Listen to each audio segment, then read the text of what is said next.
Om Namo Bhagavate Vasudevaya.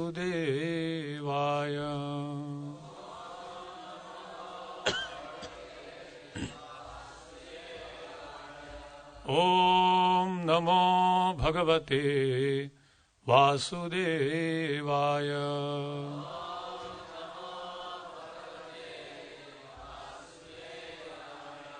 Om Namo Bhagavate Vasudevaya.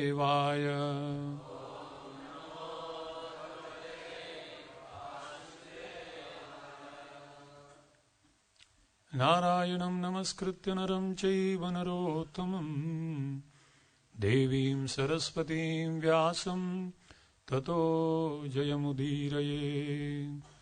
Nashtaprayeshu bhadreshu Nityam bhagavata sevaya Bhagavati uttama shloke Bhaktir bhavati naishtiki.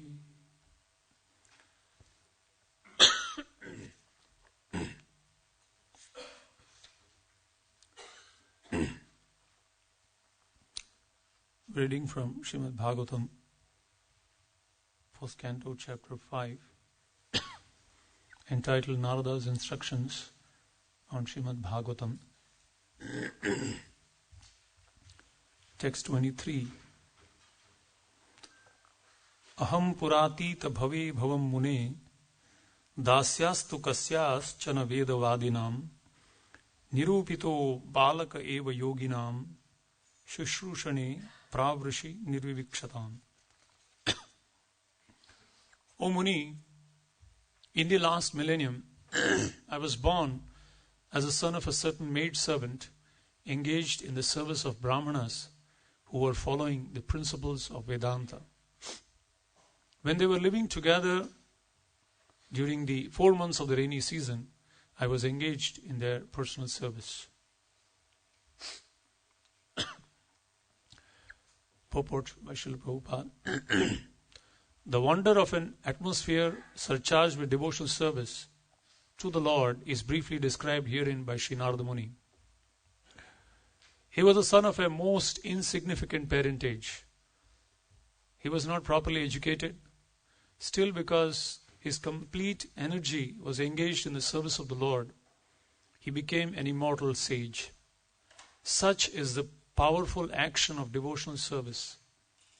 The living entities are the marginal energy of the Lord, and therefore they are meant for being properly utilized in the transcendental loving service of the Lord. When this is not done, one's situation is called Maya. Therefore, the illusion of Maya is at once dissipated as soon as one's full energy is converted in the service of the Lord instead of in sense enjoyment. From the personal example of Sri Narada Muni in his previous birth, it is clear that the service of the Lord begins with the service of the Lord's bona fide servants. The Lord says that the service of His servants is greater than His personal service. Service of the devotee is more valuable than service of the Lord. One should therefore choose a bona fide servant of the Lord, constantly engaged in His service, accept such a servant as the spiritual master, and engage himself in his service, the spiritual master's service. Such a spiritual master is a transparent medium by which to visualize the Lord, who is beyond the conception of the material senses. By service of the bona fide spiritual master, the Lord consents to reveal Himself in proportion to the service rendered. Utilization of the human energy in the service of the Lord is the progressive path of salvation. The whole cosmic creation becomes at once identical with the Lord as soon as the service in relation with the Lord is rendered under the guidance of a bona fide spiritual master. The expert spiritual master knows the art of utilizing everything to glorify the Lord, and therefore under his guidance the whole world can be turned into the spiritual abode by the divine grace of the Lord's servant.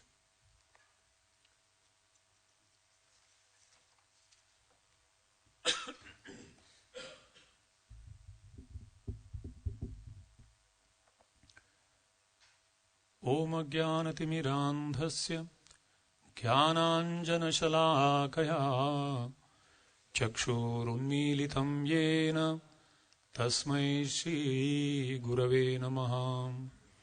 Sri Chaitanya Manobhishtam Sthapitam Yena Bhutale Swayam Rupa Kada Mahyam Dadati Swapadantikam. Vandeham Shri Guru Shri Yuta Padakamalam Shri Gurun Vaishnavamscha Shri Rupam Sagrajatam Sahagana Raghunathanvitam Dam Sajivam Sadvaitam Savadhutam Parijana Sahitam Krishna Chaitanya Devam Shri Radha Krishna Padan Sahagana Lalita Sri Vishakhan Vitamscha. He Krishna Karuna Sindhu Deenabandho Jagatpate Gopesha Gopika Kanta Radha Kanta Namostute. Tapta Kanchana Gaurangi Radhe Vrindavaneshwari Vrishabhanu Sute Devi Pranamami Hari Priye. Vancha kalpatarubhyascha kripa sindhubhya eva cha patitanam pavanebhyo vaishnavebhyo namo namah. Jaya Sri Krishna Chaitanya Prabhu Nityananda Shri Advaita Gadadhar Shivasadi Gaura Bhakta Vrinda. Hare Krishna Krishna Krishna Hare Hare Hare Rama Rama Rama Hare Hare.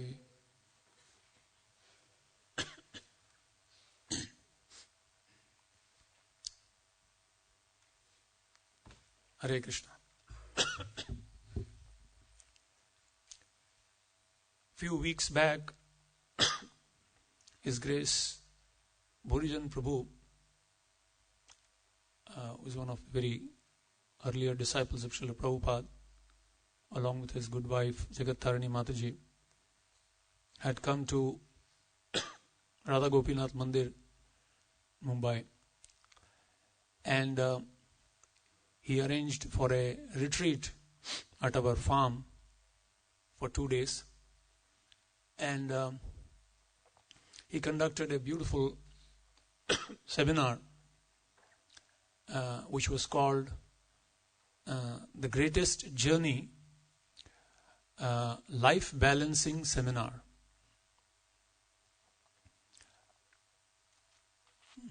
And he specifically requested that he wouldn't speak just like Bhagavatam class. He would like to speak it during the retreat, where there will be no videos, no cameras, no recording, nothing. Right amidst nature is going to discuss. Because sometimes too many things externalize our consciousness. So he said the purpose of this retreat is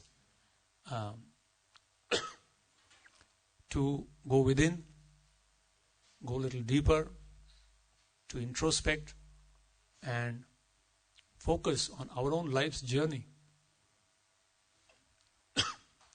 and find out, are we properly balanced?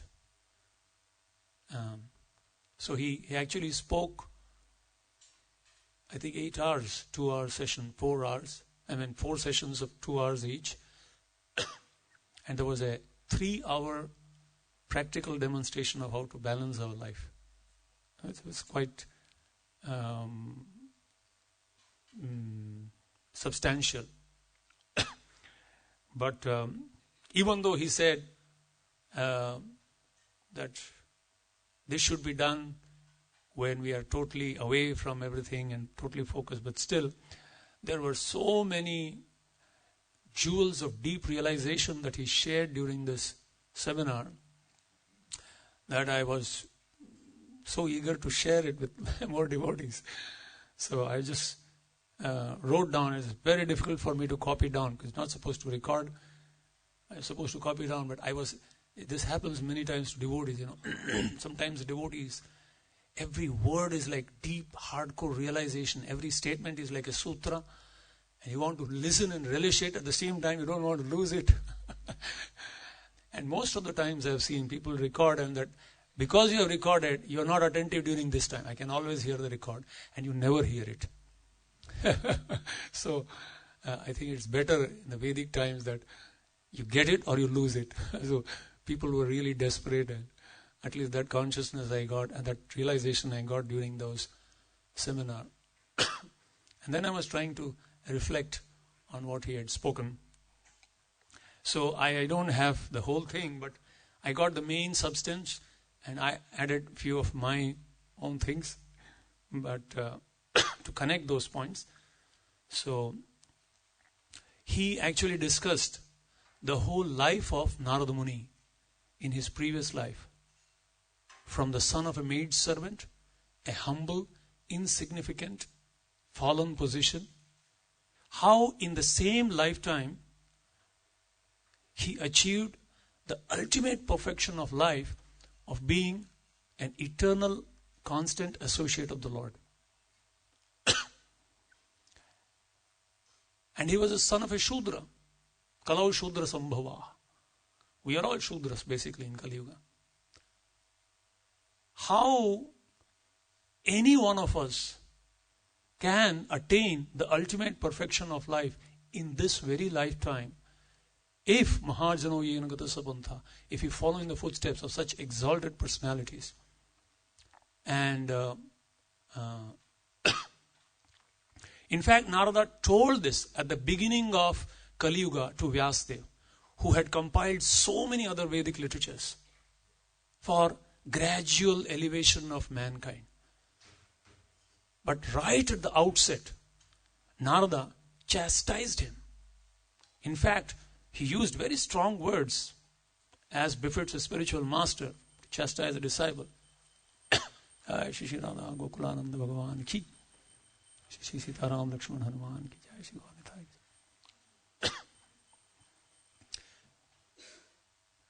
He said, in the name of Dharma, you have given so much compromised philosophy. You have actually given sense gratification sprinkled with some devotion. He said, now throw all this and now write a literature which gives the substance. Right at the outset, Dharma projita kaitavotra paramo nirmat saranam sadam. Right at the outset, Bhagavatam kicks out everything. And Bhagavatam is meant for those people, serious people, who really want to achieve the perfection of life in this journey. Life is a long journey, and the perfection of life is attained when we follow in the footsteps of those who did achieve. So these few verses in the 5th chapter of the Bhagavatam describes Narada's personal endeavor in this journey.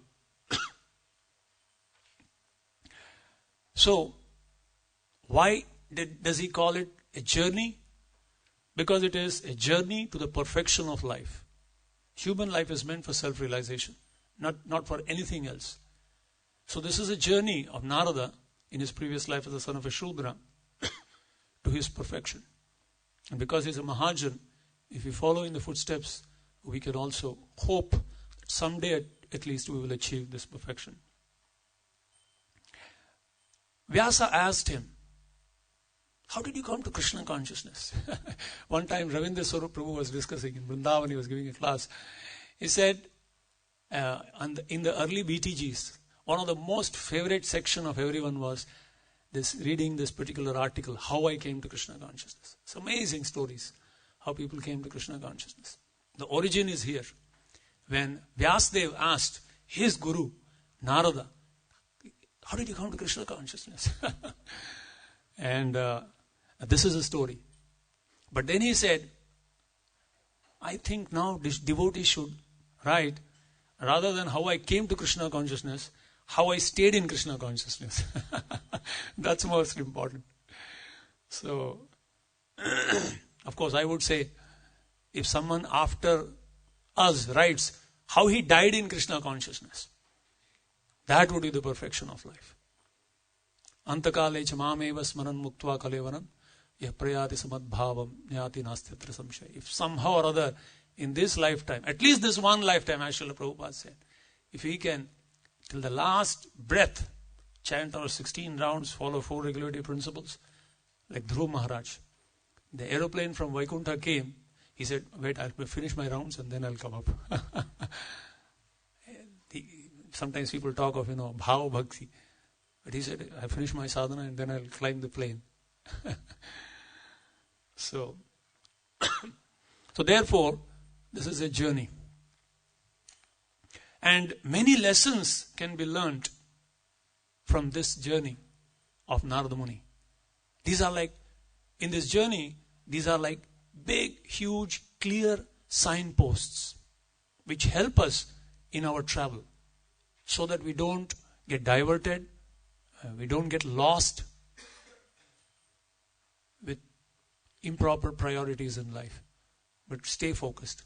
Very hardcore, deep principles of Krishna consciousness can be got through scrutinizing study of Narada Muni's life and Srila Prabhupada's purports. Narada Muni perfected his life by hearing from the Bhakti Vedantas.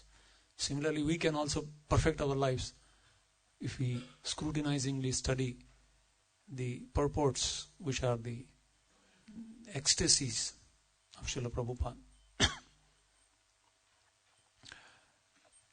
Now, I would like to ask you a question. When someone tells you that I'm on a journey, what's the first aspect of the journey? Exactly, right? Everyone agrees to that. So anyone says, if someone says, I'm going on a tour, where? Nobody asks how you're going. That comes later. How far is it? How much time does it take? The first thing is, where? So, no goal, no journey. Without a goal, where's the question of this journey?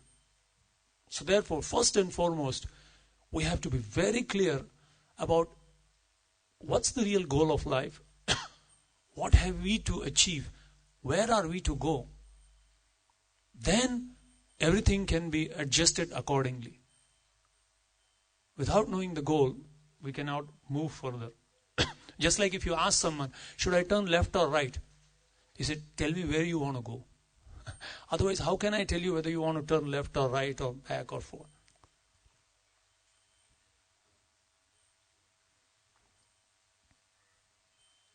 And once the goal is clear, then the next thing is, where am I right now? If you know where you are right now, where you're supposed to go, how much time I have at my disposal, what is the distance to be traveled, then things fall into proper perspective. So therefore, we have to realize, where am I? Full of faults, full of limitations, full of shortcomings. And where am I to go? Golok Vrindavan. But everyone is a perfect devotee.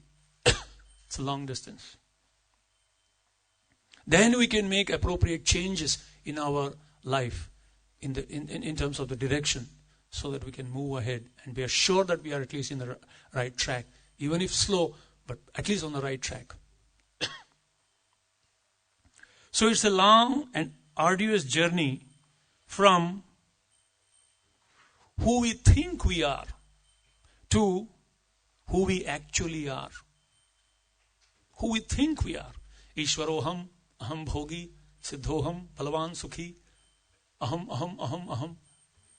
To manmanabhav mad bhakto madhyaji mam namaskur.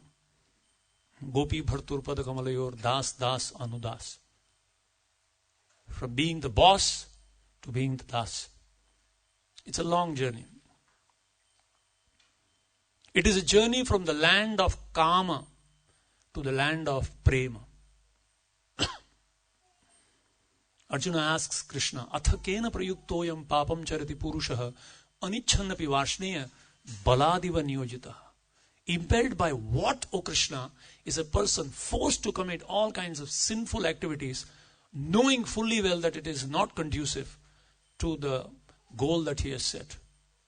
Krishna says, Kama yesha, krodha yesha, rajoguna samudbhava, mahashano mahapapma vidhinam. It's lust only, Arjun, which is born of the mode of ignorance and later transformed into wrath, which is the all-devouring sinful enemy of this world, of everyone. Trividam narakasyedam dwaram. It's actually diverting us from our direction. Trividam narakasyedam dwaram nashanamatma. Kama, krodha, tatha, lobha. Therefore, Krishna says, right at the outset, give up these three royal highway to hell. Lust, anger and greed. So from the land of Kama, so much drowned in it, to a land of Prema. Ashklishyava padaratam vinashtumam adarshanan marmahatam karotuva. It's a long journey. From the land of doubting to the land of faith. Material science begins with doubt. Conjectural statements. So material science begins with doubt, whereas spiritual science begins with faith. Ado Shraddha. So it's a basic paradigm shift that we have to do if we have to move across. There are two directions. Mrityu samsara vartmani and apavarga vartmani. Ashraddhadhana purusha dharmasyasya parantapa aprapyamam nivartante mrityu samsara vartmani. Vartmani means direction. Mrityu samsara, pavarga vartmani, parishram, suffering and so much. So, ashraddhadhana, those who don't have faith, who are doubting everything because of lack of thorough understanding of scripture, lack of proper association, always doubting, mrityu samsara vartmani. They're going down towards the cycle of repeated, the land of maithunya agara, simply repetition of birth and death. But satam prasangam mama virya samvido bhavanti hritkarana rasayana gatha tad joshanad ashu apavarga vartmani towards the direction of liberation. Shraddha ratir bhakti anukramishati. Gradual movement towards from Shraddha to Prema.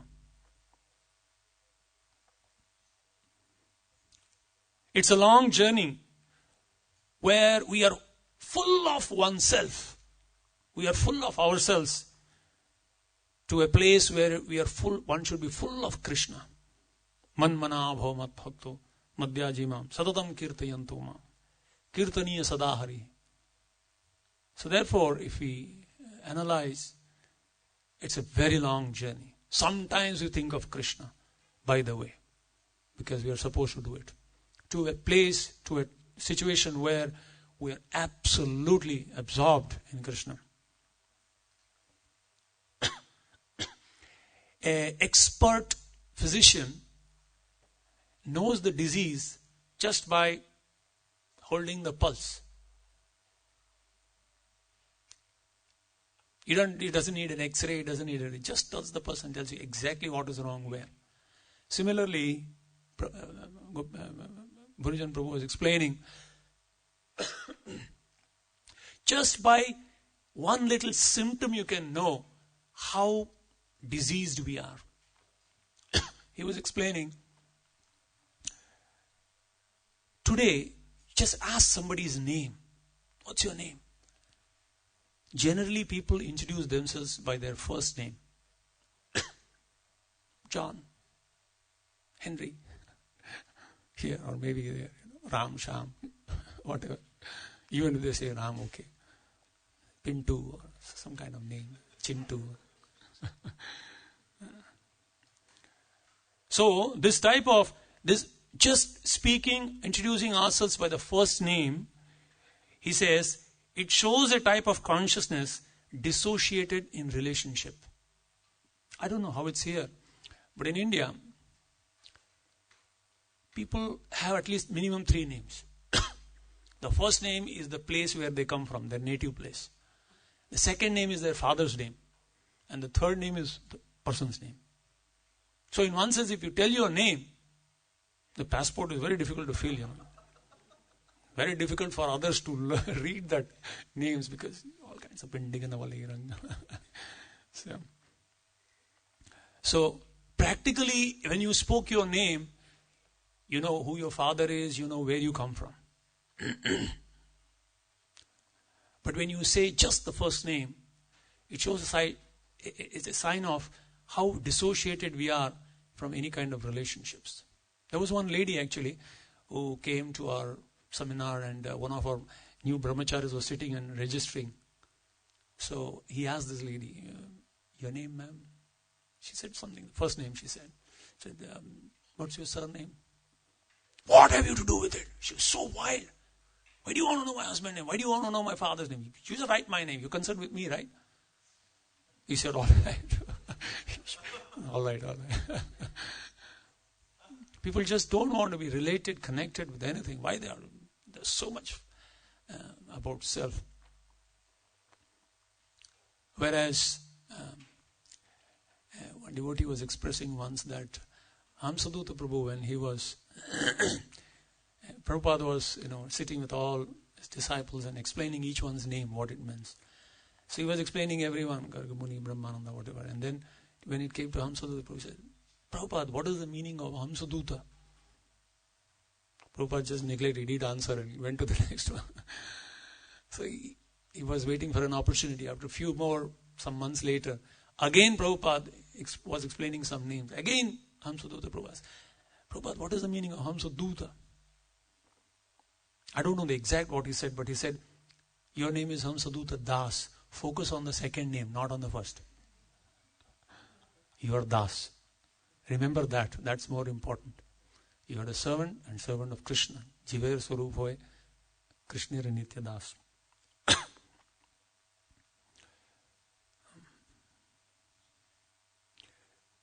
It involves transformation to the very core of our existence. And therefore, it's very, very difficult.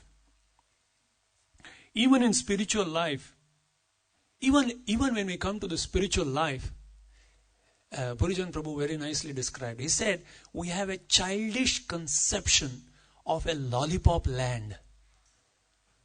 Just like, children, when you speak to them about the journey, they think, we're going to travel and going to go like this and there will be a house of cakes. It's like a fairy tale land. But actually people know when you get into the journey, there are going to be so many problems that may come up and you have to be prepared for all kinds of unexpected things that may happen in a journey. So similarly, when we start, chant and be happy. So people have this conception that I'll have absolutely no problem. Everything will be smooth, no anxiety. Perfect wife, obedient children. Every evening it will rain pounds from the sky and early morning I just have to pick up and just move along life. Why? Because I'm chanting Hare Krishna. He said in Delhi temple, there was a beautiful banner. Read Bhagavad Gita for a tension-free life. That's good. It's all right. You don't have any material tension. But then after you come to Krishna consciousness, and first time Krishna, of course, is a best salesman, you see. He gives you free installments, some free samples. And then you're like, what a bliss, what prasad. Everyone is a pure devotee. And then suddenly, why he said this? and it's really, you really start wondering, did I take the right step in coming to Krishna consciousness? And then he was telling, this is not Vrindavan. It's typical way of Purijan Prabhu. This is not Vrindavan. He said, in Vrindavan, there are always demons attacking. It's full of anxiety. Krishna is dancing on the hoods of Kali and Mother Yashoda is fainting out of anxiety. Desperate. People are desperately trying to take shelter of the Lord. Every day there's another demon attacking. Bhaktivinoda Thakur explains what these demons are. Do represent also. Mother Yashoda is ready to die 1,000,000 times to save Krishna from one drop of sweat. She's ready to die 1,000,000 deaths. The gopis are ready to eternally go to hell if that's what it takes to stop Krishna's headache for even 1 second. Relieve Krishna's headache for 1 second. This is the land that is our goal. Not this lollipop land. Sukha sampati ghar aave kashta mite tanaka.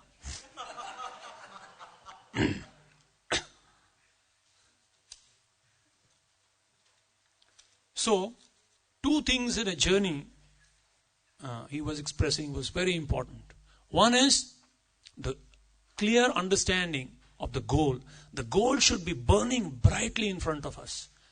It's like, thanks to today's advertisement industry, to catch attention, they have these backlit boards, even in the middle of the night. Such powerful, and it emphasizes, it enhances the main thing, message that they want to send. So like that, the goal should be, we should put it on a backlit board. Even at night, it should be glowing. It should be like a fire. It should glow clearly. So it says the first thing is, keep the goal fixed in mind. And the second thing is, balance yourself so that you move towards that. Always make sure that you're not going too much this way or that way. He was telling a very beautiful story. He said, once there was a king. He had two very good friends.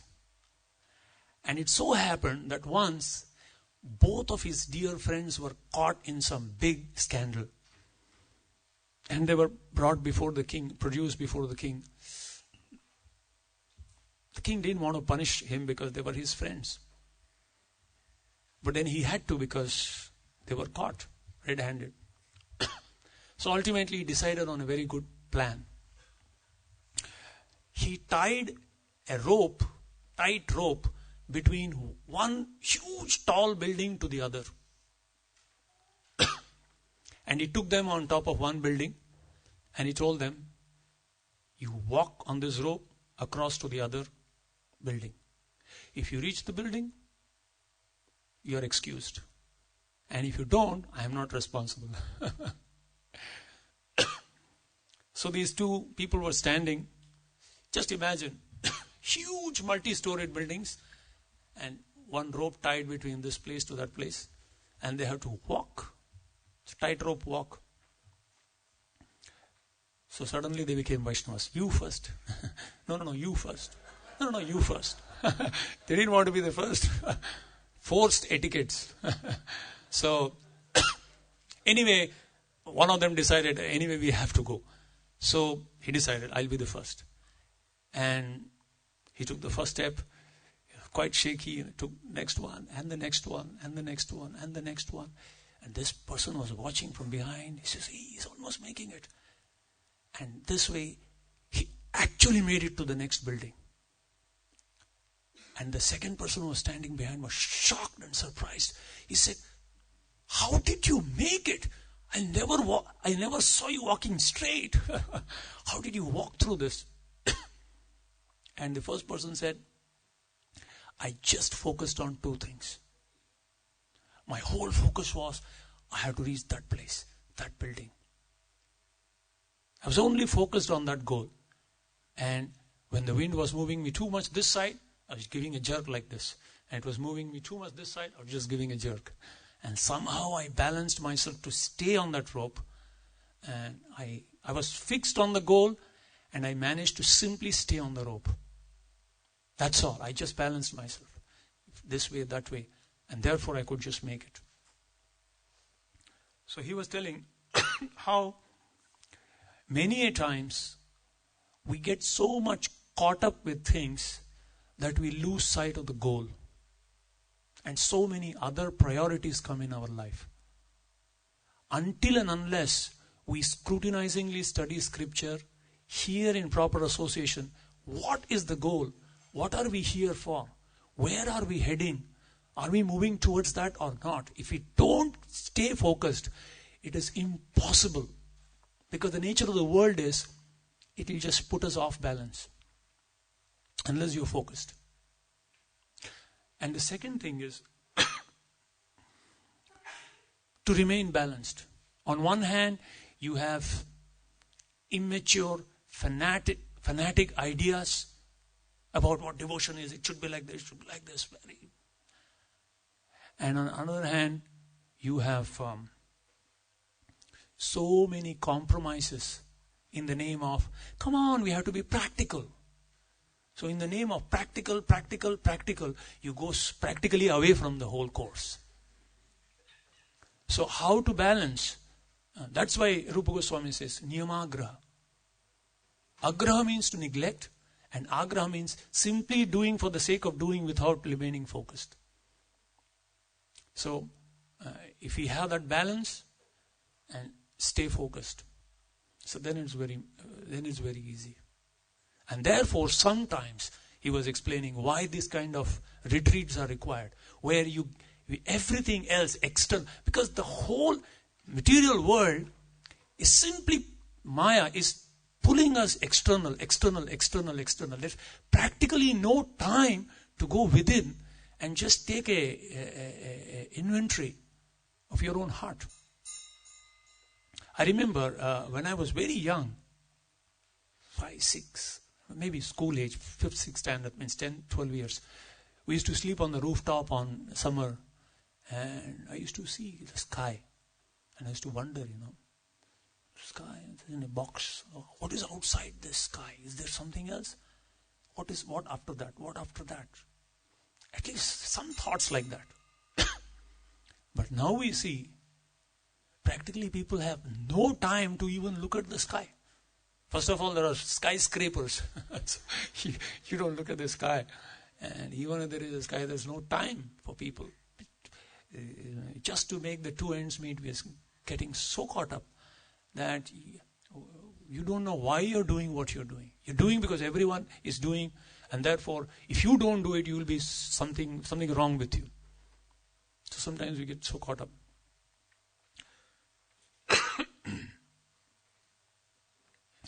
And after this whole seminar, Niranjan Maharaj also spoke few words about the whole seminar as such.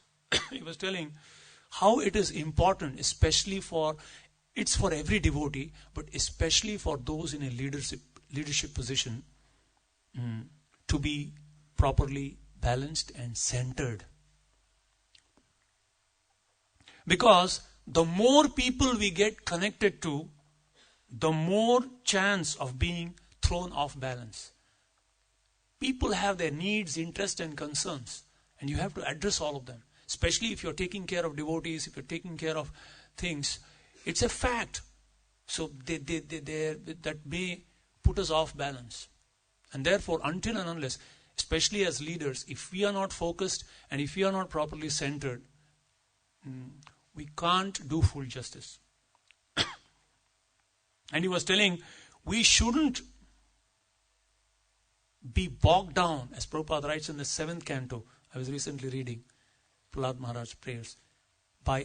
We shouldn't be bogged down by unnecessary necessities. Prabhupada uses this word, unnecessary necessities. Only those who are centered can give shelter to others, can guide others, can care for others. Otherwise, if you yourself are not balanced and centered, how can you actually guide others? How can you give shelter to others? You can't help others without being balanced yourself. He wrote this book, Niranjan Maharaj wrote this book, Taking Care of Krishna's Devotees. And he was telling, literally hundreds of copies, again and again they had to print it, have been sold out. And he said, it's not because the content, but just because of the title. taking care of Krishna's devotees. How to take care of devotees? They are so important, they are so precious, they are so rare souls. So he said, just by the title, the books are selling in ISKCON circles. How to take care of Krishna's devotees. And that can't be possible if we are not maturely focused and balanced in our own life.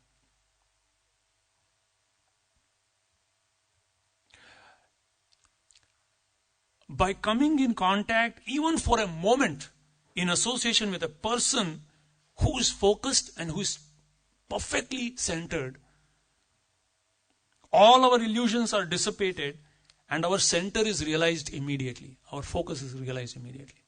Many, many disciples of Prabhupada have expressed, just by a moment's association with such a focused man, such a balanced, such a mature person. Bodhijan Prabhu writes in his book, My Glorious Spiritual Master, he was a very analytical person. He would judge a person, So, the first time he met Srila Prabhupada, something nearby, he was asked to come for a morning walk. So he went for a morning walk, and he knew that Prabhupada, is a great devotee, a pure devotee of the Lord. So he was thinking, let me see how a pure devotee talks, walks, sits. Just like Arjuna asked, Sita pragyasya ka bhasha samadhistasya ki. So he was actually analyzing. So while walking, Prabhupada came to a traffic signal. So Bodhijan Prabhu was thinking, let me see, is he an idealist? Will he wait till the, red turns to green? Or will he just walk straight away? Transcendental person, transcendental to all the rules and regulations. And sometimes we do, in the initial years, we are transcendental to all these rules. We are Gauranga's army. And in the name, he justified so many things. So he was thinking, let me see how is. And Prabhupada walked, and it was still red. Prabhupada looked to the right, no vehicle. Looked to the left, again looked to the right, there was no vehicle anywhere. He crossed the road. Bodhijan Prabhu said, this is the most practical man. He will follow the rules if required, but he is very focused. He has to cross. So if it's not traffic, don't worry about all this. So,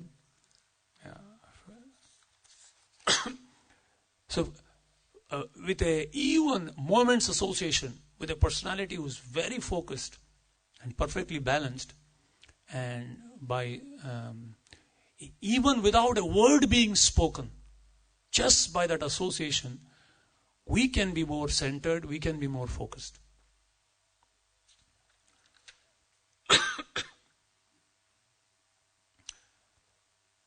And what guides us in this journey, in this long and arduous journey? What guides us in this journey are the Shastras. Therefore, the Shastras are so important. Srila Prabhupada, whole day he would guide and manage the society, but whole night he spent, his quality time he spent in trying to write these scriptures, because these are like the compass pointing to the north. He read a very beautiful verse from the 10th canto of Srimad Bhagavatam, 2nd chapter, text 31. Maybe some other time, if you have time, you can go through this. Very beautiful verse, where the demigods are praying to Lord Krishna within the womb of Mother Devaki. They say, Swayam samuttirya sudustaran dyuman bhavarnavam bhimam adabra sauhrada bhavat padambhoruha navamatrate nidhaya yata sad anugruho bhavan.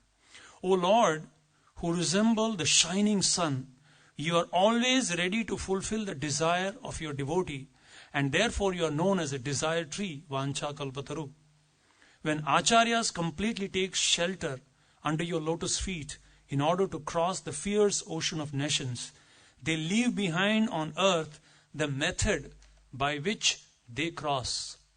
And because you are very merciful to your other devotees, you accept this method to help them. Prabhupada writes in the purport, this statement reveals how the merciful Acharyas and the merciful Supreme Personality of Godhead together help the serious devotee who wants to return home back to Godhead. Sri Chaitanya Mahaprabhu, in his teachings to Srila Rupa Goswami, said, Brahmanda Brahmide Kono Bhagyavana Jeev, Guru Krishna Prasade Paye Bhaktilata Bij. One can achieve the seed of bhakti, devotional service, by the mercy of Guru and Krishna. The duty of the Guru is to find the means, according to the time, the circumstances, and the candidate, by which one can be induced to render devotional service, which Krishna accepts from a candidate who wants to be successful in going back home, back to Godhead. After wandering throughout the universe, a fortunate person within this material world seeks shelter of such a guru or acharya who trains the devotee in the suitable ways to render service according to the circumstances, so that the Supreme Personality of Godhead will accept service. This makes it easier for the candidate to reach the ultimate destination. The acharya's duty, therefore, is to find the means by which devotee may render service according to references from Shastra. Rupa Goswami, for example, in order to help subsequent devotees, published such devotional books such as Bhakti Rasamrita Sindhu. It's very interesting. Bhakti Siddhanta Saraswati Thakur, way back, made a very interesting statement. He said, what a shame that Bhakti Rasamrita Sindhu is locked up in India and not spread to the whole world. What a shame. So Prabhupada could understand it, and therefore he wrote the whole summary. It is a complete science of devotional service. And he distributed it profusely. This is the duty of the acharyas, to publish books that will help future candidates take up the method of service and become eligible to return home back to Godhead by the mercy of the Lord. In our Krishna consciousness movement, the same path is being prescribed and followed. Thus, the devotees have been advised to refrain from 4 sinful activities: illicit sex, intoxication, meat eating and gambling, and to chant 16 rounds a day. These are bona fide instructions. This is very important. These are bona fide instructions.